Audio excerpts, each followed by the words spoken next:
আপু তোমার নাম কি? আমার নাম শম্পা পাল। তুমি রাজশাহী বিশ্ববিদ্যালয়ে চান্স পেয়েছো তাই তো? জি। তোমার নিজের পরিচয় এবং ডিপার্টমেন্ট, তোমার পজিশন কত, কোন সাবজেক্টে পড়ো, একটু পরিচয় বলো। আমার নাম শম্পা পাল। আমি রাজশাহী বিশ্ববিদ্যালয়ের 2024-25 সেশনের পাবলিক অ্যাডমিনিস্ট্রেশন সাবজেক্টে চান্স পেয়েছি। আমি এ ইউনিটে পরীক্ষা দিয়েছিলাম, এতে আমার পজিশন সর্বমিলিতভাবে 511 পজিশন আসছিল। আচ্ছা, আর তোমার এই জার্নির বিষয় আসলে এখন কেমন লাগে ক্যাম্পাসে? এখন তো তুমি তোমার স্বপ্নের ক্যাম্পাসে, হ্যাঁ। তোমার এই স্বপ্ন পূরণের পেছনে আসলে কোন কোন বিষয়গুলো বেশি কাজে লেগেছে বা ভাইয়ারা কিভাবে হেল্প করেছে? এখন মূলত আমার আই এডুকেশনের উপরে মূলত ভর্তি হওয়া মূলত চোখ বুঝে এক প্রকার। আমি মূলত একটা ভিডিও দেখছিলাম, মানে আমি আপনাদের প্রথম থেকে চিনতাম না, মূলত মহসিন ভাইকে হলো দেখছিলাম ফার্স্ট টাইম। আমি একজন সেকেন্ড টাইমার। আচ্ছা, সেকেন্ড টাইম চান্স পেয়েছো? আমি একজন সেকেন্ড টাইমার। পরে উনি এখন বিউপিতে পরে আফিফা আপু ছিল সম্ভবত। ওনার আলিফ ভাইয়া আপনার ইন্টারভিউ নিয়েছিল, ওখান থেকে দেখে মূলত ওনার থেকে ইন্সপিরেশন হয়ে আমি আপনাদের কোর্সে এনরোল করে ফেলছিলাম। মূলত সেই দিনে হলো আমার আরেকটা কোর্সে ভর্তি হওয়ার কথা ছিল, বাট আমি ওই ভিডিও দেখে তৎক্ষণাৎ আপনাদের কোর্সে এনরোল করছিলাম। আচ্ছা আচ্ছা।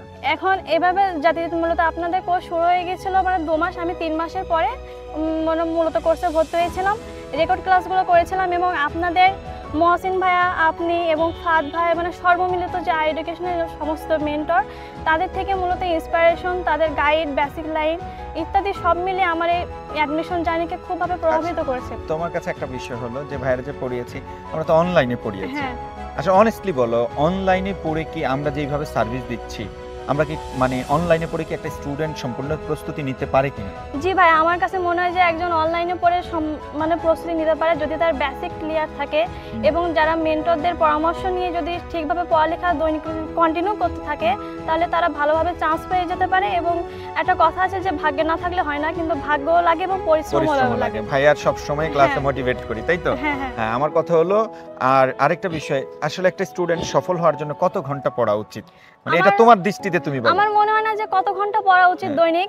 আমার মনে হয় যে একটা স্টুডেন্ট যতটুকুই পড়তে পারে, যতটুকু তার না সন্তুষ্টি হয় না পড়ে, ঠিক ততটুকু সময় মতো তার পড়া উচিত। খুব সুন্দর, মানে ও এটা বলতে চাচ্ছে, মানে তুমি অনেক ভালো স্টুডেন্ট, তোমার 2 ঘন্টায় পড়া হয়ে যেতে পারে, বাট আমি অত ভালো স্টুডেন্ট, আমার 10 ঘন্টায় পড়তে হবে, অর্থাৎ আমার যতক্ষণ না সিলেবাস শেষ হবে ততক্ষণ পর্যন্ত পড়তে হবে, আর আমার স্বপ্ন পূরণ না হওয়া পর্যন্ত তো আমি অবশ্যই চেষ্টা চালিয়ে যাব, তাই তো? মূলত আমি যেন সন্তুষ্ট হইতে পারি যে এই পড়াটা পড়ে আমি হলো স্যাটিসফাই হইছি, কিন্তু যতক্ষণ না হবে আমার ততক্ষণ কন্টিনিউ চালিয়ে যেতে হবে আমার এই স্বপ্ন পূরণ করার জন্য। আচ্ছা, জুনিয়রদের উদ্দেশ্যে 1 মিনিট কিছু বলো।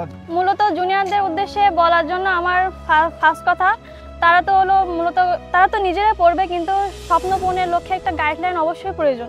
সেই গাইডলাইনের জন্য আমি মনে করি যে I education is the best platform for every student.